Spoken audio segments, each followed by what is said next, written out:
Hi, everyone. It's Raghu, and I'm back with Mindrolling, and I'm with Norma Levine, who has written some extraordinary books. And I just want to welcome you to the podcast, Norma. Thank you very much. Great to have you. So I kind of wanted to tell people what it is that how I met you was basically through Lama Surya Das, and the book that I was introduced to is called The Miraculous 16th Karmapa. Okay, here's the book. I can't more highly recommend this book. This book is phenomenal. And Norma, I have to say that it really is so similar. I don't know if you know this book that Ram Dass compiled called Miracle of Love, which basically is stories of Neem Karoli Baba that he compiled over many years in India. I see. Yeah. And I don't know that book. No, I'll find it now. Yeah, no, I think you'd enjoy. It's just parallel, which, I mean, I should tell you this thing, which many of my listeners know because I've told it before. But when His Holiness the 16th Karmapa, I believe the last time he was in LA, it might have been around 1980, not long before he left. He did a black hat ceremony in Los Angeles, which I went to, and that was the only time I had his darshan. And so people lined up, and he would put the kata scarf on them, do the offering. And so it was a line, and when I got maybe 10 feet from him, and I could feel him, I remember the first thought I had was, oh, Jesus, it's just the same as Neem Karoli Baba. Whatever that thing was that was beyond duality, beyond any kind of mental attribution that I could make, that thing was the same. And I'll never forget that. And then when I got this book, and started reading through it. Again, the parallels of these two beings are extraordinary. And actually, when one of our satsang from back in the day, a man named Larry Brilliant and his wife Girija, I don't know if you know, Larry was famous for helping eradicate smallpox back in that day. There's a great book called Sometimes Brilliant that tells his story. He went to visit Karmapa, His Holiness, before he left, maybe in the late 70s. And he asked, Karmapa said, well, who are you? Where do you come from? Whatever. And when Larry said, I'm a devotee of Neem Karoli Baba, Larry and Girija, he said, oh, great bodhisattva. He was so highly respectful of Maharaji. And they had a whole dialogue, which was pretty amazing about that. So there's a lot of connectivity between the two. And I just thought I wanted to just read one story. Okay, it's not too long, everybody, just to give you a feel of what I'm saying. Those of you who know about Neem Karoli Baba, many of you do because I talk about him all the time. And those of you who have read Miracle of Love, just listen to this. So there's a little bit of a prologue here. I think you must have written. It was customary in Tibet to summon a lama when a family member passed away, which usually took place at home.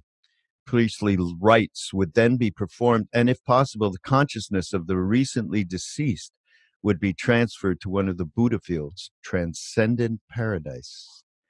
A powerful practitioner can instantaneously deliver his own consciousness or that of the deceased to such an enlightened realm through the secret yogic practice known as pawa, consciousness transference. Okay, so that gives you an idea what we're talking about here. So one day, the head of a nomadic household in desolate, windswept northern Tibet passed away. In such a sparsely inhabited region, it was rare to find monasteries and lamas, so the family members wondered what to do. They happened to spot a ragged individual traveling on foot who appeared as if he could be either an itinerant yogi or a beggar. Therefore, they went to inquire. The mendicant turned out to be, in fact, a lama. The grieving family requested his ministrations for the deceased, and he complied. When he reached the man's deathbed and began his incantations, the family respectfully requested the Lama to perform poa, or consciousness transference, in order to deliver the deceased to superior rebirth in the Western Buddha field of Dewachin, the sphere of sublime delight. The Lama, however, said, "I'm just a poor, unlettered practitioner of the Buddha's teachings. I have not mastered that esoteric practice. But I do have one positive quality: infinite faith in the living Buddha named Lama Karmapa.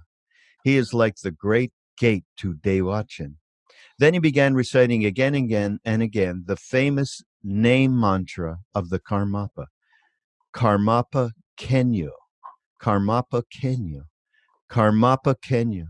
And after each and every rosary of fervent recitation, he would hit the corpse with his prayer beads, commanding that in the name of Buddha Karmapa, the spirit of the deceased be reborn in Dewachin, that paradise beyond the setting sun. After some time, everybody noticed that the signs of successful consciousness transference began to appear. Hair fell from the top of the corpse's head. There was a pleasant fragrance in the air, and a large bump appeared at the crown aperture where the spirit of the deceased had departed for the other world. Everyone present rejoiced and gratefully thanked the mendicant Lama. Moreover, all began to faithfully practice the mantra of the Karmapa, praying to realize the great freedom and bliss of Dewachin in this very lifetime. The traveling Lama soon continued on his journey. One day he heard that the omniscient 16th Karmapa was visiting South Tibet. He traveled there to meet him. The first thing the clairvoyant Karmapa said to him was, "That was a difficult poa we performed up there in the north, wasn't it?"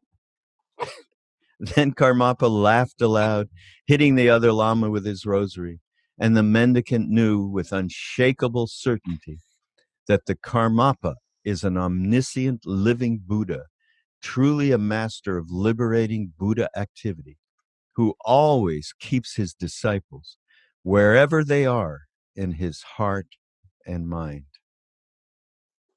So great, right? Beautiful. Yeah. It So really is great. beautiful. Yeah. And Yeah. this is Suryadas, right? I think Yes, indeed. Yeah. you told that story. Yeah. And similarly, Maharaji would say to us, "I will never let go of your hand," living in the hearts and minds. So everybody out there, get this book, okay? And it's available, right, through Amazon, Norma? Yes. Yes, it is. Yeah, it is. It's available. And of course, in the US, as I imagine most of your listeners are. Yeah. In the US, of course, it's available everywhere. Yeah. Yeah. So everybody, this is what completely drew me to this book. And then Norma, you wrote another book about what, Freda Bedi, right? Freda Bedi, yes. Yeah, that is also extraordinary because she had also direct experience with Karmapa. So, and of course, all of this is tied together really by 16th Karmapa. So then, so I'm talking to Norma the other day, and she says, "Well, you think you must read this other book you probably don't know about." I said, "Yeah, really?" She said, "Yeah, yeah." And I went and got it. And what's the name of the book, Norma? Chronicles of Love and Death. Death, right. I've got a copy. Actually, I've got a copy here if you want to see it. Oh, wow. say something so you can be. Can you see it? Yeah. Yeah. It's I was going to call it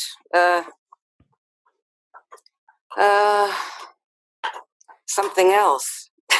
I was going to call it tantric sex and the spiritual path. That might have sold a few more copies. I was going to call it tantric sex, black magic, and crazy love. Actually, that's what I was going to call it. And then I thought, oh, don't be ridiculous. That is so sensational. You know, it belongs in a kind of newspaper. But fortunately, reason prevailed, and I called it Chronicles of Love and Death. But when I say tantric sex, black magic, and crazy love, I mean, these are the words that actually do describe it. Yeah. And I'm not trying to lure anybody in with promises of, graphic descriptions of that nature. Well, but it is quite graphic. Did you think it was? I was, shall we say, I had no idea of what. I mean, we did discuss in the very beginning that there was some analogies in this book that would create a conversation that has been going on for ages, I'm sure, but is so prominent in what's going on with different spiritual traditions and masters that come over to the West and so on, and it would help to put a container in there around this whole subject that we can talk about. So when I had no idea, Norma. I could. You said, you know what you said to me? You said, "Well, just there's not a lot of time before we're going to talk, so just skim through it. You'll get an idea." I couldn't skim through it. I was like, it was a page turner, right? It's a page turner because it's so like you don't know what's going to happen, kind of thing, and it's just an extraordinary life experience. Yes. Well, it was, and for your readers, I have to say, to introduce it properly, the subtitle is "My Years with the Lost Spiritual King of Bhutan." Now, apart from having had this life-changing experience with a man who was seen as a 10th level bodhisattva, and I was his first woman, and we had at least, I would say, 5-year relationship, and then for many more years after that, 5 years in a sexual relationship, and then many years after that, it continued on another level, mostly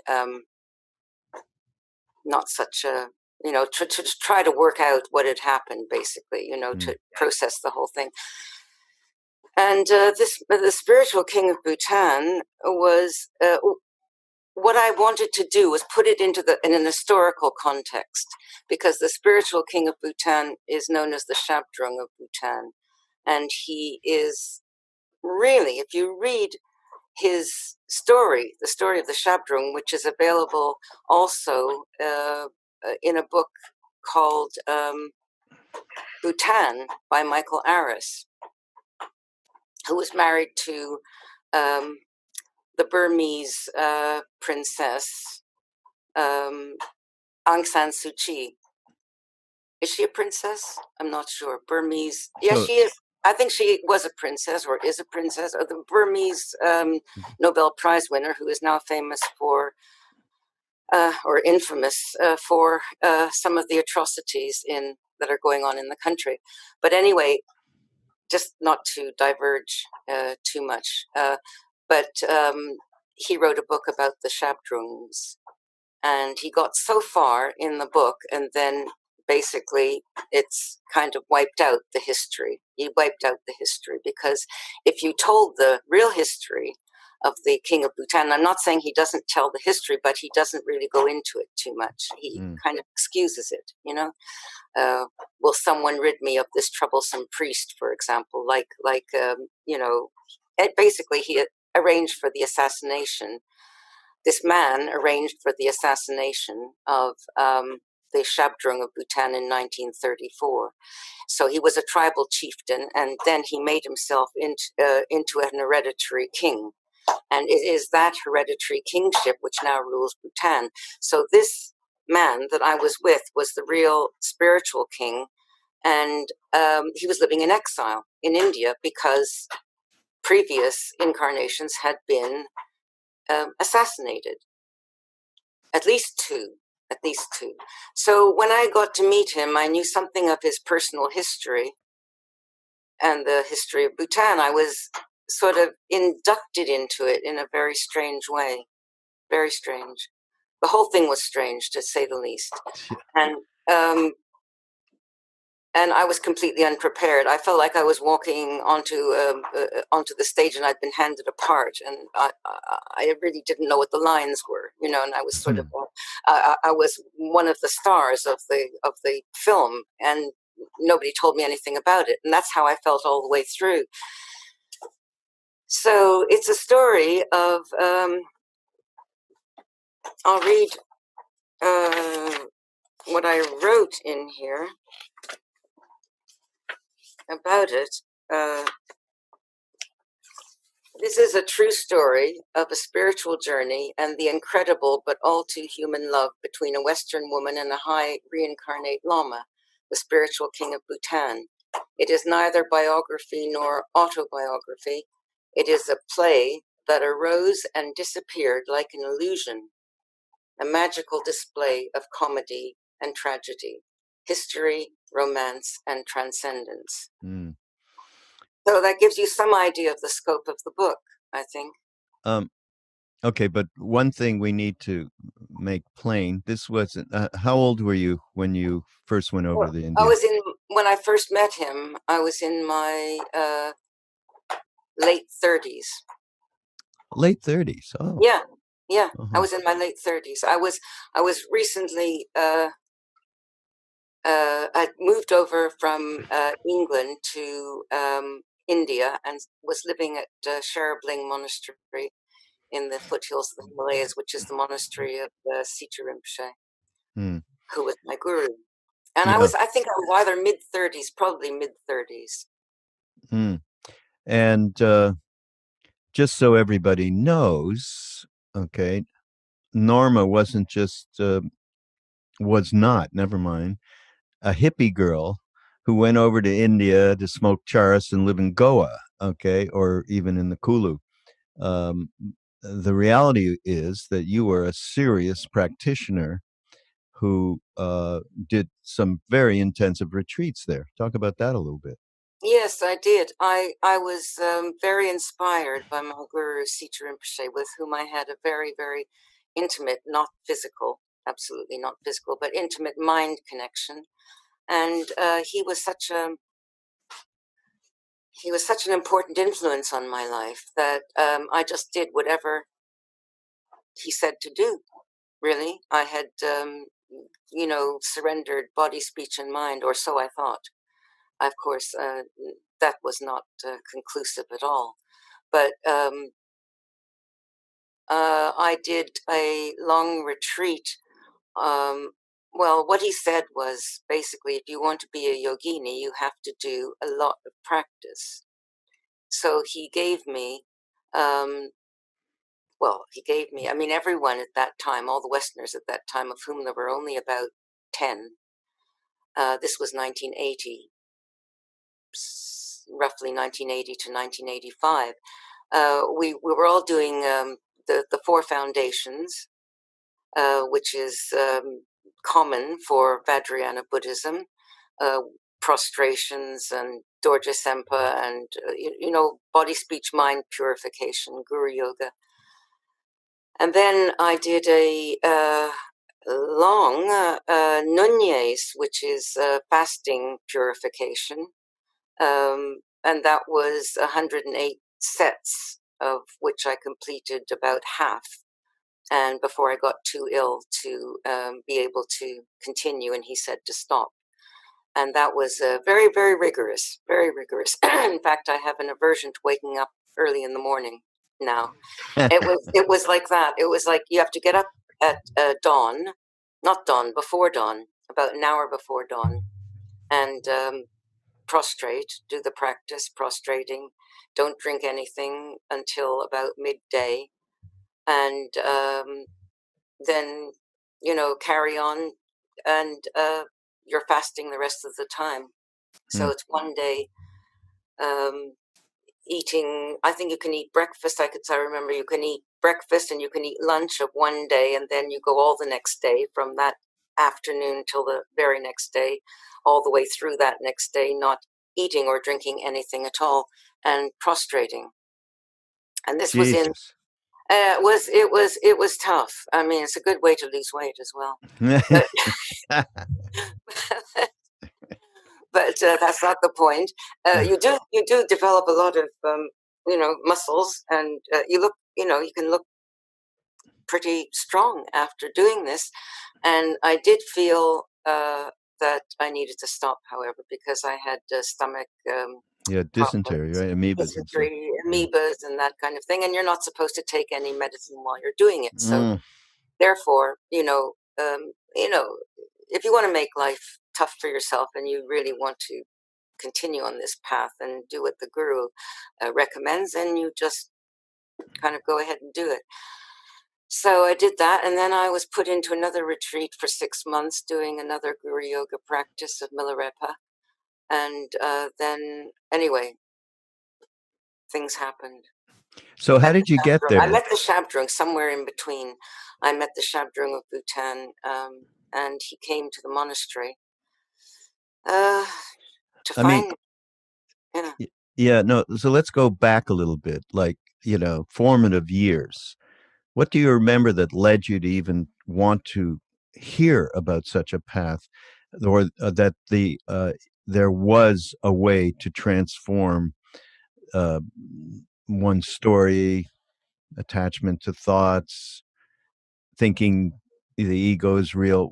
How did that evolve? So you thought of any of this? Yeah, that came about because I met the 16th Karmapa. So before that, nothing. You had no idea, had not had any kind of experience that there was a path? Right before I met Dilgo Khyentse Rinpoche, right before. In Scotland, where I wasn't living in Scotland, but I went there by chance to Scotland, and it seemed to be the same chance. That's right. I have to use these words, which are not really effective, but auspicious coincidence brought me to Samiling on the borders of Scotland and England, and without knowing that he was going to be there, I thought I was going to visit a friend in northern Scotland who lived in a castle, a friend that I had met at university, a Scottish lord called Lord Alex Urquhart. I thought I was going there, and then on the way, I phoned him, and he said, "Oh, don't come right now," because Annabelle, his wife, had been taken ill and was in hospital. So he said, give it a few days. So I stayed at Samiling for those few days, and that was where I met Dilgo Khyentse Rinpoche. And as soon as I saw him, well, I knew that this was the ultimate reality. So I didn't know anything about Buddhism, nothing. And it wasn't even known to myself that I was looking for anything. I wasn't on a spiritual search, but that's where it stopped. I didn't go to Scotland to see Lord Alex. I never saw him again. I'm not even sure if I phoned him to say I'm not coming, but I didn't go. I stayed at Samiling and sat there while Dilgo Khyentse did the practices that were just before the Tibetan New Year, just before Losar. I just sat there and took it all in. And then very soon after that, I think it was about a year later, that the 16th Karmapa came to within 5 miles of where I was living. And I was in touch, at that point, I was in touch with some Buddhists in the area. Well, there were only two, as far as I know. One, a couple called Kurt and Maggie Schaffhauser, who had a house in the Black Mountains of Wales, and that was where I was living. And I heard from Kurt that the 16th Karmapa was coming, and I hadn't heard of the 16th Karmapa, even though I had met Dilgo Khyentse Rinpoche. It was somewhere like, the 16th Karmapa. Well, who's he? And so I went, and he did the Black Crown ceremony in a room that was, well, it was hardly big enough to fit a throne and his monks with their jowlings, with their long horns, and how many people were seated inside? Maybe 20, 25, and then they were coming out the doorway, and I was somewhere inside, I'm sure I was. And he did the Black Crown ceremony in this very small space. Well, as soon as I saw the 16th, I was dumbstruck. I couldn't say a word. And I never ever spoke to him, because I thought that he is so far beyond speaking that there's no point in even trying. Like, I didn't, it knocked all the concepts away. It was, now I recognize it as an experience of, what they call pointing out instruction.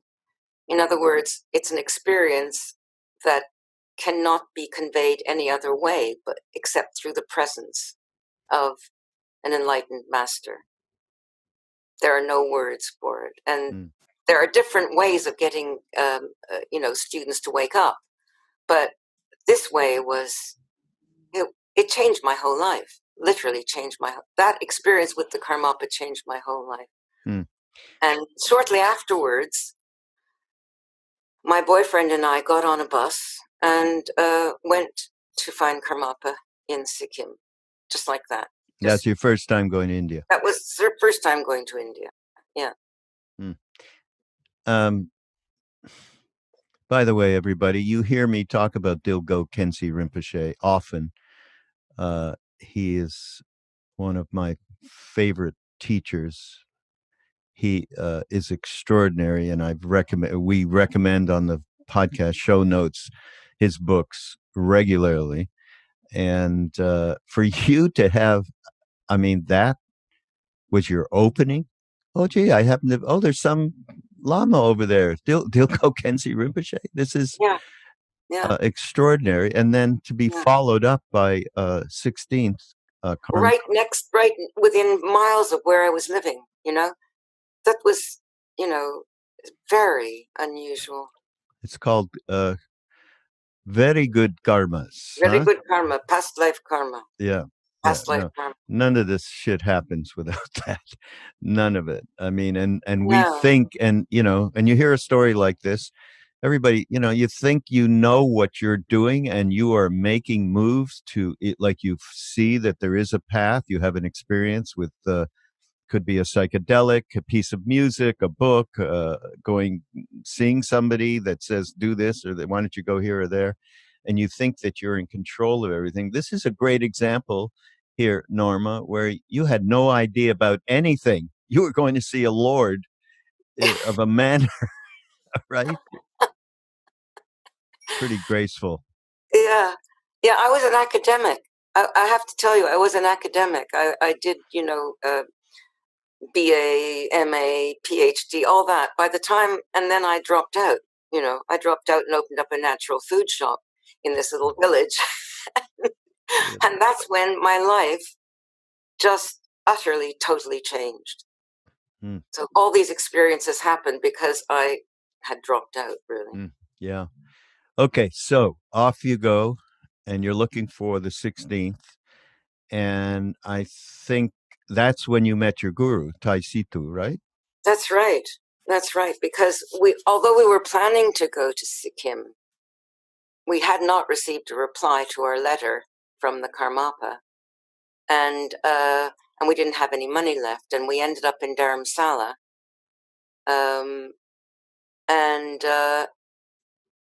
That's when I got a letter from the abbot of Samiling, Akon Rinpoche, at what used to be called the post restaurant, where you pick up your post when you're traveling. Mm. And I got a letter from him saying that when he knew where I was. I had told him where I was. And he said, go and see Tai Situ Rinpoche. When you're there, go and see Tai Situ Rinpoche. So these words, the name of Tai Situ Rinpoche, just went, again, I went like instant recognition of the name. Although I had never seen the name or anything like that, I just knew that I had to see him. And so I got on a bus and went to his monastery, which he was building. It was at a very, very early stage. And there I met Situ Rinpoche, who turned out to be my guru. And it was really like a very extraordinary process. I don't know if did I say anything about that story? I gave him a Buddha when I met him. I gave him a Buddha I had just bought in Delhi, and I asked him to bless it, to fill it, because it's a whole process where you need a lama to put to animate it, to fill it with substances and to give it that the empowerment. It's empowering the statue to be, to manifest. Yeah, to manifest. Living presence. Yeah, to have the presence. It's called Rapne. And he did that. He kept it overnight. He did that. I picked it up in the morning, and then I told him I was going to Ladakh. And he said he was going to Ladakh. So I said, oh, well, can I go with you? So he said, yeah, sure, why not? I'll send you a letter when I'm in Srinagar, and you can come and share good times. Why not?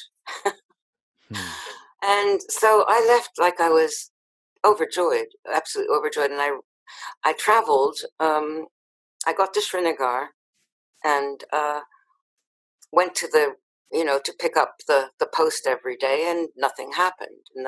There was no letter. Nothing happened. Finally, I got to the point after a couple of weeks where I realized I better just go. I better just get on the bus and go. So I wrapped up the blessed sacred statue in a nice little sort of cloth and put it on the top of my rucksack, which I kept beside me on the bus in the front seat. I didn't put it on the roof rack or anything. And then we had a very strange episode where the bus in front, this road from Srinagar to Leh is at that time, this was the late 70s. It was really like a death trap. And like straight down thousands of feet and quite a narrow road, so you could never really pass another vehicle. So there were times where it went in one direction and then it would go in the other direction. So the buses had to go in convoy. And as we were crossing the first pass, which was the Zojila Pass, going into Ladakh, the bus in front started to go in a kind of zigzag until it crashed into the mountain wall and turned over, flipped over. So then we had to take the brakes had failed. In other words, the brakes had failed, and the driver decided to crash the bus to stop it from going over the side. So we pulled out the passengers who were surprisingly not really injured, and we had to sleep overnight on the road in the bus. And then the army came the next day and pulled the dead bus away, and then we carried on. And then the driver started to try to make up for lost time, and he was going rather fast around those hairpin bends. And I thought I was going to be on my last journey. So I had my hand on the top of the rucksack to look at the Buddha before I died. That's what I thought. I thought this bus is going to go overboard and I'm going to die. So when we finally stopped for the night, we were supposed to stop at dark, but we didn't. We just kept on going until there was nowhere. It was nowhere to stop, and we just suddenly stopped in the middle of nowhere. And and the bus driver said, "Go to these houses, and knock on the door and see if they'll take you in." So I did. I knocked on the door of one house. I went inside. They were very sweet and they were very kind and gave me a room to stay. And I turned on the light and I, opened up my rucksack. And there it was. The cloth was there, but the Buddha was gone. So I was dismayed, to say the least, and very, very upset. I couldn't sleep. In the morning, I asked the bus driver if he would stop because I thought somebody had stolen the Buddha. So he stopped and they got their luggage down and I started to look through it, and then they started to complain because, I was accusing them of stealing, and then I thought, this is impossible. I can't look through everything. So I said, okay, never mind, let it go. And I did. I let it go, carried on, had a very interesting time in Ladakh, and then got back down to Srinagar after, I don't know, must have been at least a month or 6 weeks, something like that. I got back down to Srinagar. I found a letter in the post office from Tsurphu Rinpoche, and he said, the letter said, could not go to Ladakh this year because no permit, and when you come back, come to Sherabling, it is your home. So I went back to Sherabling, and I said to Tsurphu Rinpoche, as soon as I got in, I said, Rinpoche, that statue that you blessed, it was stolen. And he said, stolen? No, I don't think stolen. And then I said, well, what happened then? And he said, gone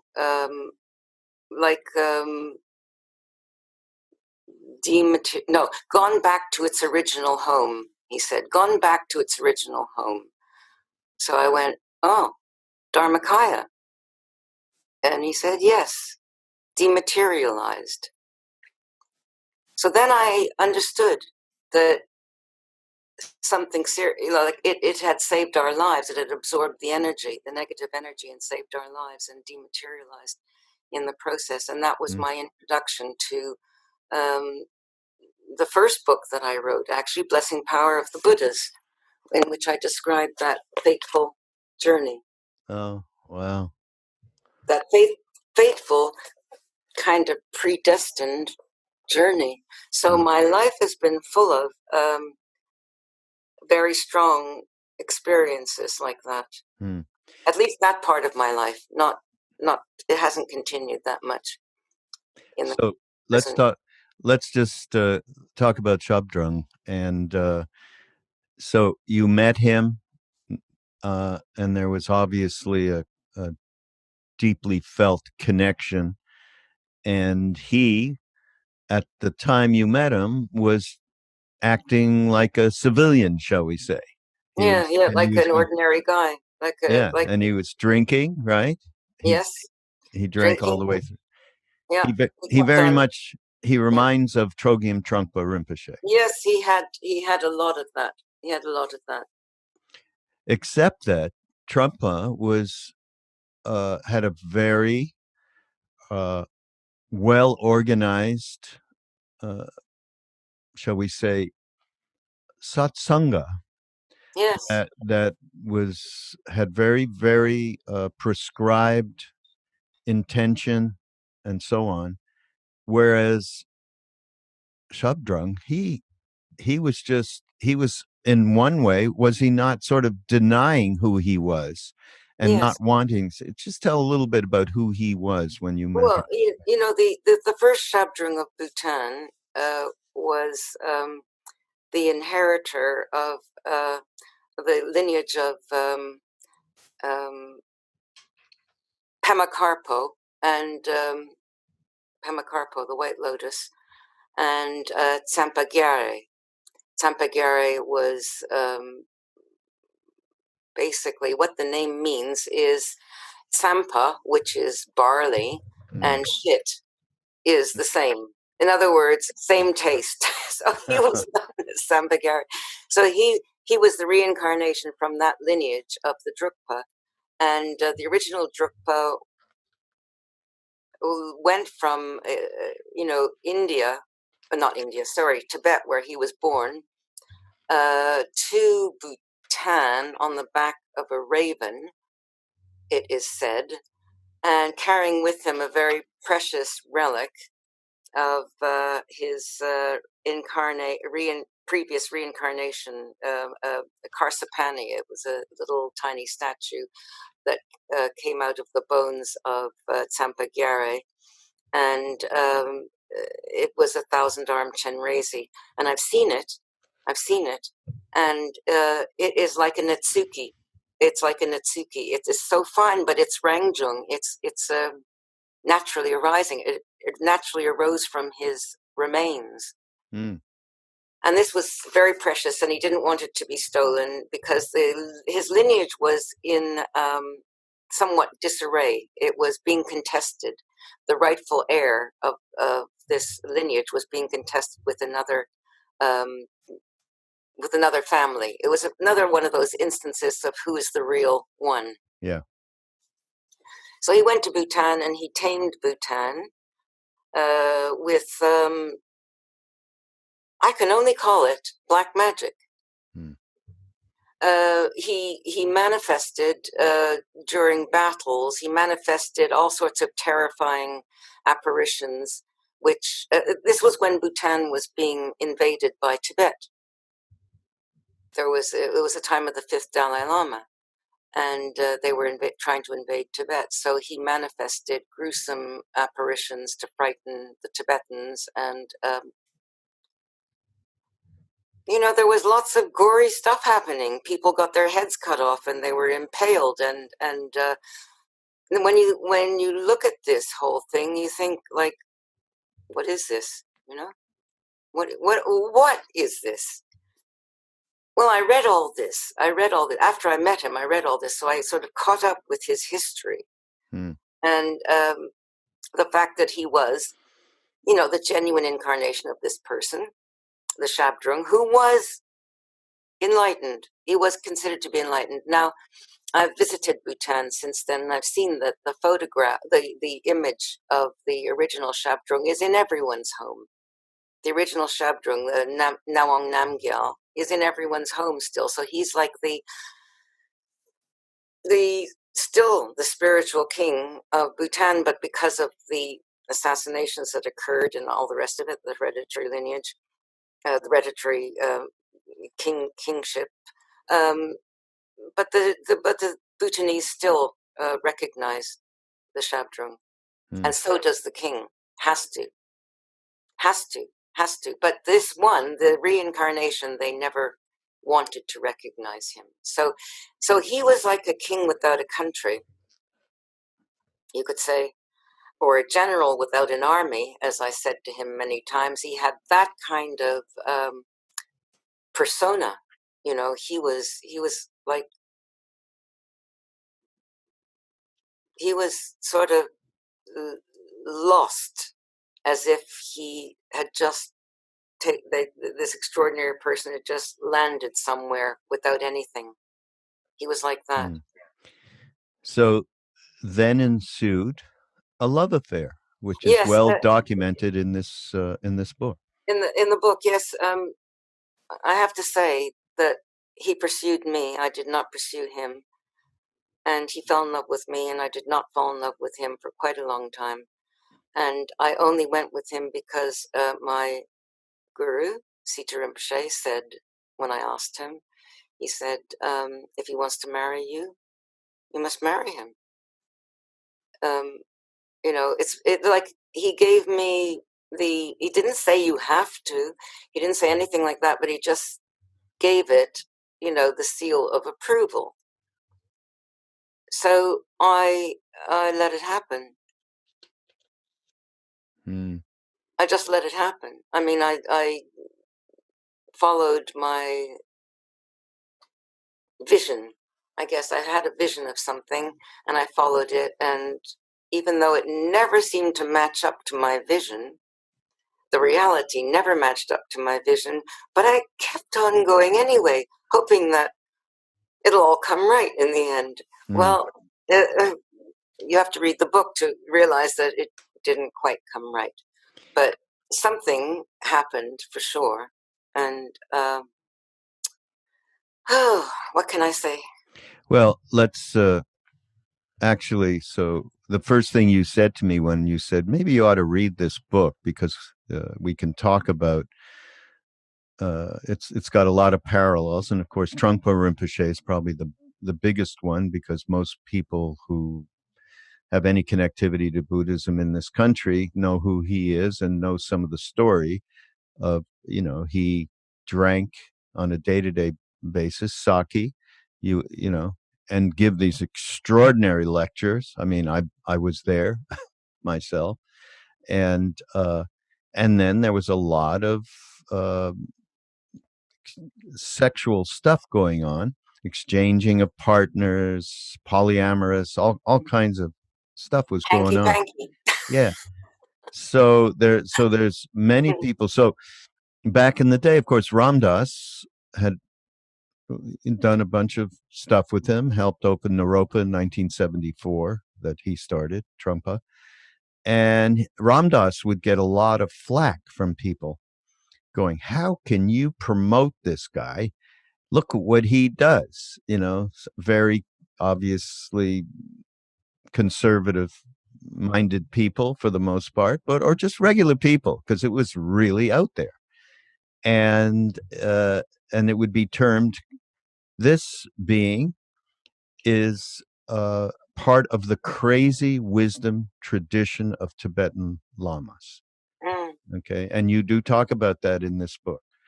And I remember at one point, Ram Dass, I actually have I think I did a podcast about this, introducing Ram Dass's talks. And I found one that he talked about exactly this. All of you that think that I shouldn't be involved with Trungpa Rinpoche, well, here's what I think. And it was a very open-minded take on who he was, and that people shouldn't be just rushing to judgment when they are indeed not embodying the kind of spaciousness which would allow for something to occur that wasn't sort of kosher in their minds, right? I don't know what the right word to use, but their projection. Yeah. So here's something from your book. So you say, this is the great dichotomy. In recent years, the term crazy wisdom applied to the kind of teaching that is crazy wisdom. From the start, it was apparent to me that Jigme's, which is, I guess, his regular name, right? Behavior did not conform to the first type. So I started thinking, is he the second? Is this irrational behavior part of an ambiguous way of showing me something about myself?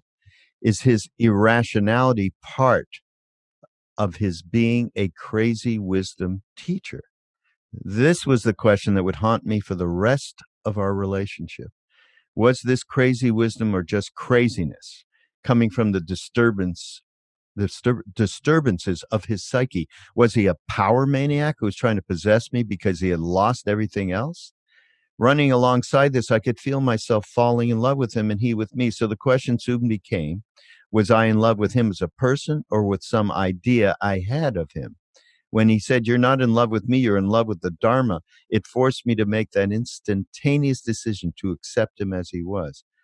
I decided simply to serve him, feeling the power of love would redeem both of us. In that moment, I started to walk a tightrope, making split-second decisions about where to place my next step, maneuvering like a trapeze artist to weigh and balance every movement in the dance of love with a great spiritual master who is also a dominating macho man. Boy, Yeah. you got a lot of courage, madam, for how you went through this. I mean, everybody, read this book. I mean, we're talking about, he had somebody who was like, he called Guruji, who was some kind of maniac monk that That's was right. thinking they were going to protect him, and thought that Norma was distracting him from his call, and like several times was out to kill her. And there was all sorts of escapes that are going on in the book about getting away from this maniac. Yeah. Yeah. Yeah. No, it was an extreme adventure, in extremis. It was like that. The intensity, the extremity of the whole thing, the emotions. I went through everything with that. And it was, there was real magic in it. And also, I would say black or white magic. I'm not sure which. Really, to this It- day. yeah, it was, it was, that bit about the Nigerian guy and Yeah. that episode. It was the whole thing was like it could give you a nervous breakdown, frankly, or even drive you crazy in a completely other way. But uh, I was very glad when it was over. Really? Yeah. Yeah, I was Wow. very glad I was released from something. I had to go through something, and it was not. Part of it was wonderful, of course. I mean, there were episodes that were wonderful, but the overall thing was it was very, very hard. It was very hard on me. I just wanted to have a normal life Yeah. Yeah, that didn't seem to happen there for quite some time. for But quite then, some time. yeah, Yeah. so how about this little thing? I at some point, I guess let's just say there was some jealousy thing that came up, okay? Oh And yeah, that you were one. shouting Oh, at him about that. And then here you said, as I was, you were shouting at him, and then suddenly you say, "I saw his hand swing round, coming towards me with great speed. And before I had time to utter another word, it struck me on the head. The force of the blow was so great, I spun round and landed on the floor. The shock stilled my mind, making it crystal clear. There were no thoughts, no conflicting emotions. The whole episode vanished. I got up, straightened my white lace nightdress, and looked at him with perfect composure." And you said, "That was really powerful. It cleared my head. Let's go to sleep." So yes. this is a kind of thing that you read about from, great masters who they can do it with just a loud but, a sound coming. They can do it Mhm. without anything happening, or they can do it with a physical expression. So people would read this, go, "Oh my God, Norma, thank God you got out of this. This is a maniac hitting you like hitting a woman. My God," you know, and this is not, I mean, the way that we're confined in these mental boxes about how things are is extraordinary, more extraordinary than the shit that happened to you, is the way I see it. Mm. And I mean, maybe it's because I lived with, for a year and a half in India with Neem Karoli Baba. And I saw everything happen. In not, yeah, of course, in this case, he didn't hit anybody, but he did all sorts of things to crush the mind, to crush jealousy, to crush the story, and so on. So this thing around crazy wisdom, is it just somebody using power to get what they want, or is it a real process? Well, you see, what made it so confusing was that it was in a love relationship, right? For one thing, yeah, which is another kind of relationship to that of a guru-disciple. And he was never my guru. I never saw him as my guru, although I think what he did to me and what Sita Rinpoche confirmed was very, like, guru-like, So it was almost like a natural thing for him to do with somebody who's locked into a duality, a good and bad dichotomy and a judgmental mind. And as an academic, I was extremely judgmental and intellectual, I think, quite intellectual. And so it was a way of, naturally, he did it naturally. So I went through that experience, and then I realized kind of what Vajrayana is and how it works. And the only way it can possibly work is if it's a one-to-one relationship, and it's on the disciple side, it's based on devotion, faith and devotion, and on the guru's side, it's based on pure motivation, bodhicitta. Yeah, bodhicitta. So bodhicitta. So I was, as he was I'm trying to see. There were many times where I could not see the compassion. You see, but I was looking for another kind of compassion. I was looking for the gentle kind of, probably Christian idea of compassion, which is very peaceful, very gentle, and very sort of like Dalai Lama, lovey-dovey, Yeah, that kind of thing. I was looking for that, and I didn't realize what wrathful compassion was. And I think that's the essence of the confusion in my mind. I couldn't recognize what it was until much later, and I didn't write this book until 20 years after it happened. 20 years. It happened. It happened up until about the end of the 80s, and then I wrote the book in. Oh gosh, when did I write that? No, it was 20 years. When did I write that book? 2011. Oh, not was that it? long. Or because just a minute. When I don't think it was. I think it was earlier than that. Hang on.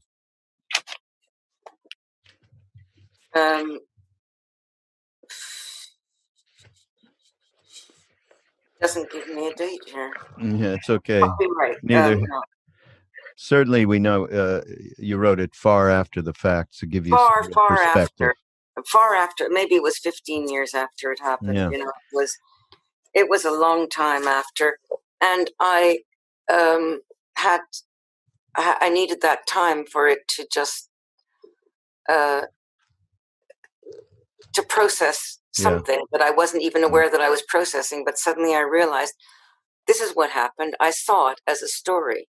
One day I saw it as a story, a very interesting story. Before that, I was all involved in it. So when my emotions, when I withdrew sufficiently, my emotional aspect, I could see the plot, the story. I could see how the whole thing became a very interesting story. In fact, and a very original story.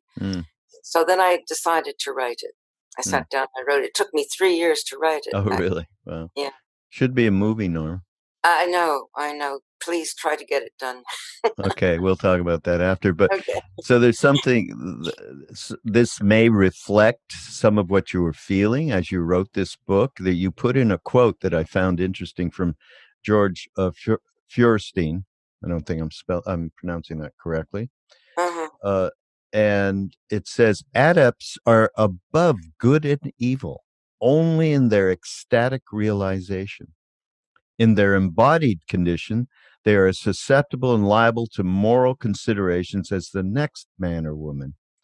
Otherwise, we must treat them on a par with the truly insane who are moral morons. Okay, I don't know. Does that reflect a little bit of how you were feeling about this? Right? Yes, it does. It does. I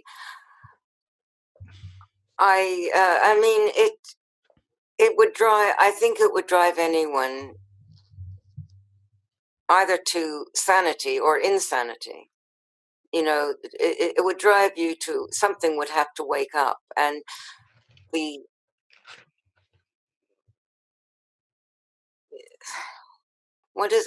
I'm thinking about that quotation and what it actually means. Well, he's saying, when, as far as I get it, someone who is in that state that is beyond duality, in that moment, everything that happens is perfect, and there's no self-gratification involved whatsoever, that is only there for the betterment of disciples or human beings that happen to be around. But once they are not in that embodiment, then they're just a schmuck like the rest of us.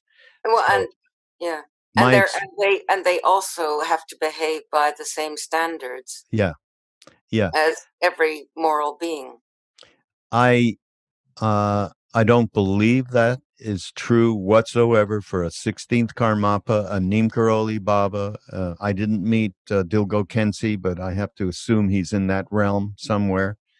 I just think that these are beings that have gone beyond duality, are not here for any anything. There is no self that's going to get anything that manifests anything. Whether Zhabdrung was that or not, I have no idea. I mean, you went through so much with him. I think beings like 16th Karmapa, Neem Karoli Baba, and I'll leave it just there because I've directly experienced them. They come in, who they are, they just come in with. But I know that Neem Karoli Baba, there was a lot of tapasya, when he was like 9, 10 years old, 12 years old, off into caves, all that kind of stuff. And I don't know 16th history as well. Actually, with Neem Karoli Baba, it's all a bit of hearsay here and there. People don't really know exactly what he did, but there are caves that they found near the village that he grew up in and so on. And I'm assuming 16th did a lot of practice as well when he was a young monk. In Tibet, yes. In Tibet. Yes. So I guess what that does is just align the human being with with that which is beyond duality, and it just lines it up. I don't know if that makes the difference. Who would know anything like that? But I do. The greatest thing for me in this book, aside from this incredible story, Norma, which I loved, and everybody, you'll have a great time because it's as I said, this is a movie. It is. It really is. But when you met, you describe your meeting with the 16th, and eloquent words that escape me. I would have said the exact same thing about my meeting with Neem Karoli Baba. I looked at this man who seemed to see everything. His body seemed unlike flesh and blood. He was as pure as the elements: wind, water, earth, air, and space.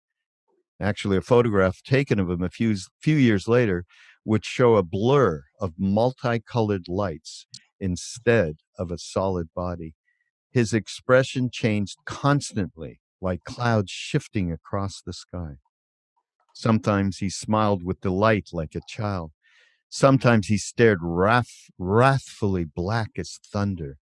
The force of his presence alone brought a hushed silence to Karmanaro, the place where you were. It felt like the tiny room had turned into a cathedral-like space. A muffled sob came from behind me. I turned to look at Maggie, my friend, her face wet with tears. Time was standing still. There was a feeling of expansion, everything stretching like elastic, a sense of openness as if nothing were fixed or substantial. It was the experience of the world in a grain of sand, infinity in the palm of your hand, and eternity in an hour. Compassion was a presence you could almost touch. And you mentioned a little further along, Karmapa looked at every person and truly seemed to know each one. And that is exactly my own experience. And that's just a wonderful description of that, of a being that has gone beyond. Huh? Well, even thinking about it now makes me feel how precious the whole thing was and how extraordinary it was that you could meet someone like that. That, you know, that oneself being so, you know, like ordinary, how you could even have that kind of karma to end up in that room at that time. It has never ceased to amaze me, the whole thing. Me neither. Me too. Yes, it's just like, it's wow. It's just gold wow. dust, you know. Well, and the nice thing is that you've been able to share your experiences in these books, and we have done something similar related to our being in America and sharing Maharaji, Neem Karoli Baba, obviously Ramdas being at the top of that heap of sharers. And what else can you do? I said, when he left the first time after he met Neem Karoli Baba, who said to him when he went back to America, do not talk about me in America. Of course, he started lecturing in 1968, and that's all he did was talk about him, not ever mentioning his name or where he was. And, I don't, you can't go there, but that kind of a thing. I said to him recently, why in the world, after he told you not to, I mean, I knew the why, but I just wanted to hear him say something about it. How could you do that? He told you not to do it. He said, I had a jewel in my hands. How could I not do it? Which was that impulse led him through these decades to where he, passed 5 weeks ago, and gave all that jewel. He never stopped sharing that till his last breath. So that's kind of our legacy. And it has to be with people that we've had, just cannot imagine being with that kind of a presence and not sharing it. It's not possible. It is not possible. And both of these beings have proved beyond their physicality of a being in a body that meant nothing. It means nothing. They continue both to bring people to the Dharma. Yeah, I feel that the one thing I can do that's beneficial in my life is to write about these experiences that I've had, to share them. Yeah. Because it's rare. It's rare. These beings are not going to really turn up in this dark age that we're in as they did before. 20, 30, 40 years ago, the ones that came out of Tibet, the 16th Karmapa, even, Swami Muktananda, who was also very great, your guru, Neem Karoli, it was a cusp. We were on the cusp that, at that particular moment that they were available. Yeah. Yeah. Wow. And it's not the case anymore, really. Now we get different stories, and the Vajrayana is proving to be a very difficult ideal. Yeah. A lot of roiling going on there, but this is a good subject. This is something we actually, Norma, we should explore a little bit more. But right now we're going to have to leave this subject and this extraordinary experience that you had, and all of your book. We'll get these books into the show notes so people can get them. And I can't more. I mean, each one of these books is the three that I've read are all fantastic, and I really appreciate that you took the time to write these. They've been very special for me, and so I really thank you, and I thank you for being here, Norma. Oh, thank you so much. Thank you. Thank you. It's a pleasure to meet you, and I hope that everything continues in this inspired way that you suddenly brought into my sitting room again. And it's a pleasure. Thank you. Thank you. It's been a great pleasure. Mutual, for me. Absolutely mutual. So this is Mindrolling on Be Here Now Network. Go to Be Here Now Network.com. And of course, we have a whole host of amazing teachers and thought leaders doing podcasts. And again, I reiterate, we will have everything you could possibly need to hook up with Norma's books, okay? So we shall see you next week on Mindrolling.